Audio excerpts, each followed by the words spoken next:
Friend good morning. और आज है 29 मार्च। तो चलिए देखते हैं आज के करंट अफेयर्स। सबसे पहले happy Holi to all of you. और चलिए वीडियो स्टार्ट करते हैं। सबसे पहले देखेंगे कल का question of the day. Who release the world happiness report. तो वर्ल्ड हैप्पीनेस रिपोर्ट के कौन रिलीज करता है? जी हाँ, वो रिलीज करता है United Nation Sustainable Development for Solution Network, यानी option number D is right. UNSDSN release करता है और इसमें इंडिया की रैंकिंग क्या आई है? तो इंडिया की रैंकिंग आई है 139 आउट ऑफ 149 कंट्रीज। चलिए देखते हैं आज का करंट अफेयर्स, बिल्कुल फटाफट देखते हैं। Question number 1, Indo Korean friendship park is inaugurated at. India और साउथ कोरिया का फ्रेंडशिप पार्क कहाँ इनोग्रेट किया गया है? तो ये इनोग्रेट किया गया है न्यू दिल्ली में। देखिए, अभी हाल में हमारे डिफेंस मिनिस्टर राजनाथ सिंह ने इनोग्रेट किया है south Korea and India friendship park. कहाँ? न्यू दिल्ली में। चलिए आगे बढ़ते हैं क्वेश्चन नंबर 2 की तरफ। क्वेश्चन नंबर 2 देखते हैं। Justice NB Ramana will be dash chief justice of India. बिल्कुल NB रमाना बन रहे हैं चीफ जस्टिस ऑफ इंडिया। ये न्यूज़ पक्की है, आपको बताना है कौन से नंबर के। तो वो बन रहे हैं 48 नंबर के। याद रखिएगा 47 कौन थे? ऐसे बोबदे, जो कि अब रिटायर्ड होने वाले हैं अप्रैल में ही। और याद रखिएगा 48 नंबर के बनेंगे NB रमाना। अगर हम लोग चीफ जस्टिस ऑफ इंडिया की बात करें तो ये बहुत ही हायर पोजीशन होता है। और क्या होता है कि एक सुप्रीम कोर्ट में कॉलिजम सिस्टम फॉलो की जाती है। कॉलिजम सिस्टम का अंतर्गत क्या होता है कि जो भी बेंच बनते हैं उनके डिसीजंस ये कॉलिजम लेते हैं। जो भी अपॉइंटमेंट होती है वो भी कॉलिजम लेते हैं। हाई कोर्ट वगैरह में जो जज या फिर सेशन कोर्ट में जज अपॉइंट होते हैं। ये कॉलिजम सिस्टम बहुत ही इंपॉर्टेंट सिस्टम है। इसमें एक चीफ जस्टिस ऑफ इंडिया होते हैं और 4 जजेस होते हैं। जो chief justice of India select किए गए हैं उनका नाम है NB रमाने, जो कि 48 चीफ जस्टिस ऑफ इंडिया बनेंगे। अच्छा, ये बहुत ज़्यादा क्वेश्चंस आता है एग्जाम में क्वालिफिकेशन को लेकर, तो थोड़ा उसको देख लेते हैं। अगर हम लोग क्वालिफिकेशन की बात करें तो सबसे इम्पॉर्टेंट क्वालिफिकेशन होता है एज। तो याद रखिएगा 65 ईयर्स से ज़्यादा नहीं होने चाहिए चीफ जस्टिस ऑफ इंडिया का एज। दूसरा जो इम्पोर्टेंट क्वालिफिकेशन है वो है 5 साल वो हाई कोर्ट के जज होने चाहिए। और अगर ऐसा नहीं है तो कम से कम 10 साल वो सुप्रीम कोर्ट या हाई कोर्ट में एडवोकेट होने चाहिए। तो याद रखिएगा। आगे बढ़ते हैं क्वेश्चन नंबर 3 की तरफ। Anandam the centre of happiness will be set up at. Anandam, जिसको सेंटर ऑफ हैप्पीनेस भी कहते हैं, वो कहाँ पे सेटअप हो रहा है? तो वो हो रहा है जम्मू में। जी हाँ, IIM जम्मू में सेटअप किया जा रहा है आनंदम द सेंटर फॉर हैप्पीनेस। और किसके द्वारा सेटअप किया जा रहा है? तो ये सेटअप किया जा रहा है हमारे एजुकेशन मिनिस्टर रमेश पोखरियाल के द्वारा। रमेश पोखरियाल और श्री श्री रविशंकर जी वहाँ जाने वाले हैं और इसको सेटअप कर रहे हैं। क्वेश्चन नंबर 4 की तरफ चलते हैं।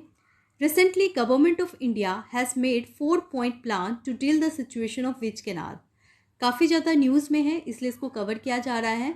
अभी हाल में भारत सरकार ने 4-point प्लान बनाया है ताकि जो ब्लॉकेज है कैनाल को उसको ख़त्म किया जाए।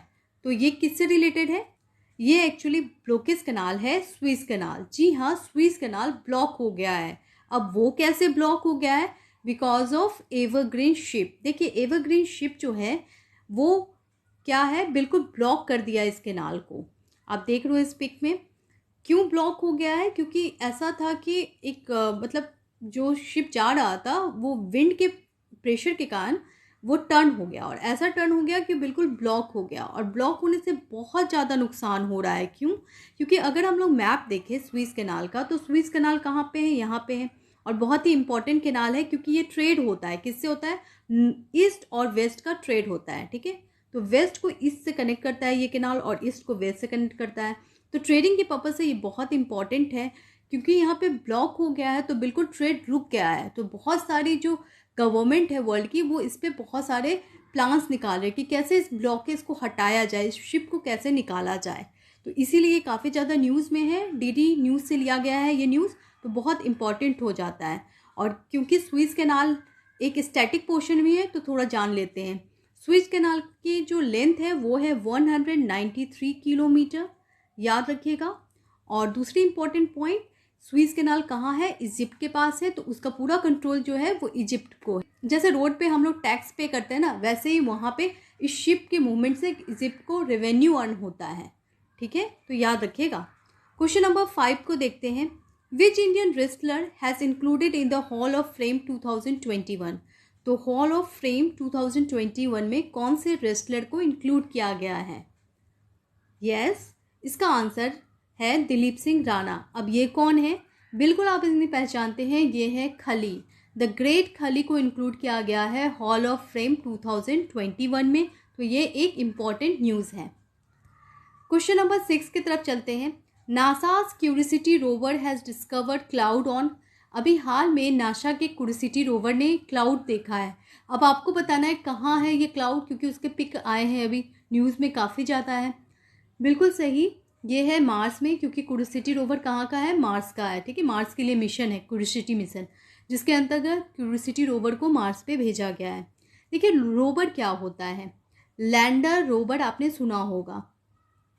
क्या होता है कि लैंडर लैंड करता है, वहाँ से निकलता है एक रोवर। रोवर एक मूविंग व्हीकल होता है जो कि फ़ोटो क्लिक करता है, और ठीक है, और वहाँ पे फ़ोटो क्लिक किया गया है मार्स का, और मार्स में पाया गया है क्लाउड।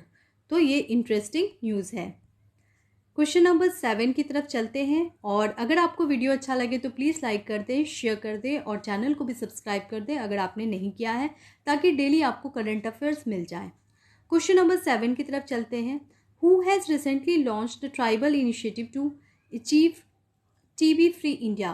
बिल्कुल, टीबी फ्री इंडिया बनाने के लिए एक ट्राइबल इनिशिएटिव लिया गया है, क्योंकि ट्राइबल ग्रुप में भी बहुत सारे लोग हैं जिनको टीबी हो चुके हैं, तो उनके लिए प्रोग्राम स्टार्ट किया गया। आपको बताना है ये प्रोग्राम किसके द्वारा लॉन्च किया गया है। तो ये प्रोग्राम लॉन्च किया गया है डॉक्टर हर्षवर्धन के द्वारा। तो बहुत ही इंपॉर्टेंट न्यूज़ है, याद रखिएगा। ट्राइबल कम्युनिटी के लिए प्रोग्राम आया है ट्राइबल टीबी इनिशिएटिव, जिसको लॉन्च किए हैं डॉक्टर हर्षवर्धन और ट्राइबल मिनिस्टर। तो दोनों मिनिस्ट्री साथ में मिलकर काम करने वाली है, हेल्थ मिनिस्ट्री और ट्राइबल मिनिस्ट्री। क्वेश्चन नंबर 8 की तरफ मूव करते हैं। Which game is included in Khelo India youth game 2021? Khelo India youth game में एक गेम को इंक्लूड किया गया है, आपको बताना है उसका नाम। तो वो गेम है योगासन। ठीक है, योगासन को इंक्लूड किया गया है, बहुत ही इंपॉर्टेंट न्यूज़ है। योगासन के साथ 4 गेम और भी इंक्लूड किए गए हैं। आपको याद होगा दिसंबर के मैगजीन में मैंने ये कवर भी किया है। 4 गेम्स और भी इंक्लूड किए गए हैं, उनका नाम देख लेते हैं। एक जो गेम है उसका नाम है महाखंभ, बहुत ही इंपॉर्टेंट है ये गेम। इसमें क्या होता है, खंबे पे रेसलिंग की जाती है। ठीक है, तो ये कहाँ की जाती है? तो ये की जाती है मध्य प्रदेश और छत्तीसगढ़ में। उसके अलावा दूसरे गेम की बात की जाए तो ये है कोलिडी पट्टू। ये गेम कहाँ खेला जाता है? केरला में। ये है गटका। गटका कहाँ होता है? पंजाब में। ये है थंगता। थंगता नॉर्थ ईस्ट में खेला जाता है गेम। तो ये चारों गेम को इंक्लूड किया गया है, और साथ में अभी योगासन को भी इंक्लूड किया गया है। चलिए आगे बढ़ते हैं क्वेश्चन नंबर 9 की तरफ। With which country a memorandum of corporation is sine to deal in the field of water resource? काफ़ी इंपॉर्टेंट न्यूज़ है। अभी हाल में वाटर रिसोर्स मैनेजमेंट के लिए एक डील की गई है। कौन सी डील है? ये मेमोरेंडम ऑफ कॉपरेशन है, याद रखिएगा, MOC है ये किसके साथ किया गया है? ये किसके साथ किया गया है? तो ये किया गया है जापान के साथ। तो याद रखिएगा, जापान इसका सही आंसर है। तो जापान के साथ इंडिया ने वाटर मैनेजमेंट डील की है। चलिए आगे बढ़ते हैं क्वेश्चन नंबर 10 की तरफ। Who has given international ranger award? International ranger award किसको दिया गया है? तो ये अवार्ड दिया गया है महेंद्र गिरी को। महेंद्र गिरी कौन है? वो उत्तराखंड के रेंजर हैं, और उत्तराखंड में एक बहुत इंपॉर्टेंट टाइगर रिजर्व है। कौन सा? Rajaji tiger reserve. वहाँ के ये रेंजर है, और इनको ये बहुत इंपॉर्टेंट अवार्ड है, इंटरनेशनल रेंजर अवार्ड मिला है। तो ये न्यूज़ में आ जाता है, और ये बहुत ही ऑनर अवार्ड है, क्योंकि ये एशिया का अवार्ड है। ठीक है, तो ये इम्पॉर्टेंट हो जाता है। चलिए देखते हैं आज का सवाल। Global academic 6.0 award is won by. Global academic 6.0 award अभी हाल में कौन से IIT ने जीता है? जल्दी से इसका आंसर दें। और फ्रेंड्स, अगर वीडियो अच्छा लगे तो प्लीज़ लाइक कर दें, शेयर कर दें, और चैनल को भी सब्सक्राइब कर दें अगर आपने नहीं किया है। Thank you.